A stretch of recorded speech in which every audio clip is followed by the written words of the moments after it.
எனக்கு அருமையானவர்களே, ஆண்டவராய் இயேசு கிறிஸ்துவின் இனிய நாமத்தில் மறுபடியும் உங்களுக்கு செய்தியின் மூலமாக என்னுடைய வாழ்த்துக்களை தெரிவிப்பதில் மகிழ்ச்சி அடைகிறேன். தேவன் நல்லவராய் இருக்கிறார். அவருடைய கிருபை என்றென்றைக்கும் எங்களோடு கூட இருக்கிறது. ஒவ்வொரு நாளும் நாம் ஆரம்பிக்கிற போது எத்தனையோ சவால்கள் மத்தியில, எத்தனையோ பாடுகளின் மத்தியில, எத்தனையோ எதிர்ப்புகள் மத்தியில நாங்கள் சில நாளை ஆரம்பிக்கிறோம் அல்லவா? சில வேளைகளில் நாம் இன்றைக்கு சந்திக்க போகிற சவால்கள் என்ன, நாம் சந்திக்க போகிற கடினமான பாதைகள் என்ன என்பதை நாம் அறியோம். நம்முடைய ஊழிய வாழ்க்கையா இருக்கலாம், தனிப்பட்ட வாழ்க்கையா இருக்கலாம், குடும்ப வாழ்க்கையா இருக்கலாம். நாம் ஒவ்வொரு நாளும் ஆண்டவரிடத்திலே காலையில வருகிறோம். ஆண்டவரிடத்திலே நம்ம சொல்கிறோம், இந்த நாளில என்னை நடத்தும் என்பது எப்படி தெரியுமா? தேவ சித்தத்தின்படி, தேவ விருப்பத்தின்படி என்னை நடத்த வேண்டும். எனக்கென்று ஒரு சுய விருப்பம் இருக்கிறது, எனக்கென்று ஒரு சுய சித்தம் இருக்கிறது. ஆனால் தேவனுடைய ஒரு சித்தம் இருக்கிறது அல்லவா? அதனால்தானே ஆண்டவர் இயேசு கிறிஸ்து நமக்கு ஜெபிக்கும் சொல்லிக் கொடுக்கும் போது சொன்னார், பரலோகத்தில் இருக்கிற பிதாவே, உம்முடைய சித்தம் செய்யப்படுவதாக என்று சொல்லுகிறார். யாக்கோபு சொல்லுகிறார், நீங்கள் எழுந்து நாளைக்கு இந்த பட்டணத்துக்கு போவோம், நாங்கள் வியாபாரம் பண்ணுவோம், இதை கட்டுவோம், இதை வேண்டுவோம், இதை செய்வோம் என்று சொல்லாதீர்கள்.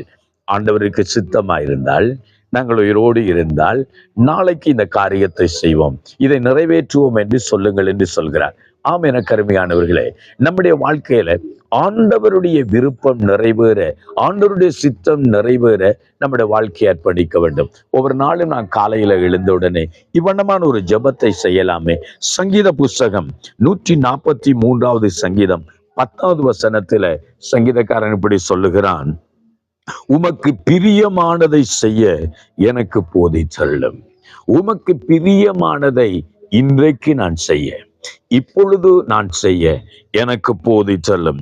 நீரே என் தேவன், உம்முடைய நல்ல ஆவி என்னை செம்மையான வழியில நடத்தும் என்று சொல்லுகிறார். ஆம், எனக்கு அருமையானவர்களே, உமக்கு பிரியமானதை செய்ய, ஆண்டவரே, நான் உம்முடைய செம்மையான வழியில நடத்த எனக்கு உதவி செய்யும் என்று சொல்கிறார்.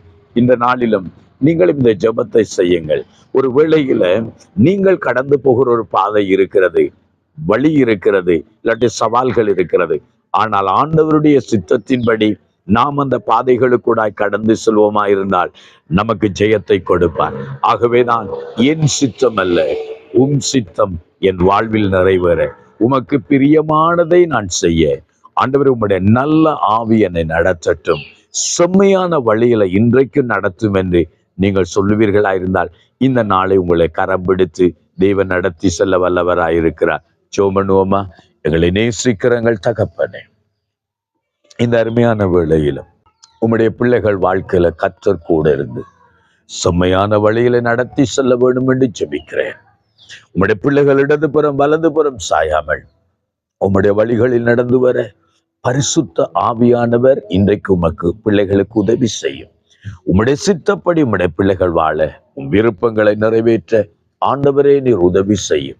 உம்முடைய பிள்ளைகளை உம்முடைய அன்பின் கரத்துக்குழப்பு கொடுத்து இயேசுவின் நாமத்தில் ஜெபிக்கிறோம், ஜீவனுள்ள நல்ல பிதாவே.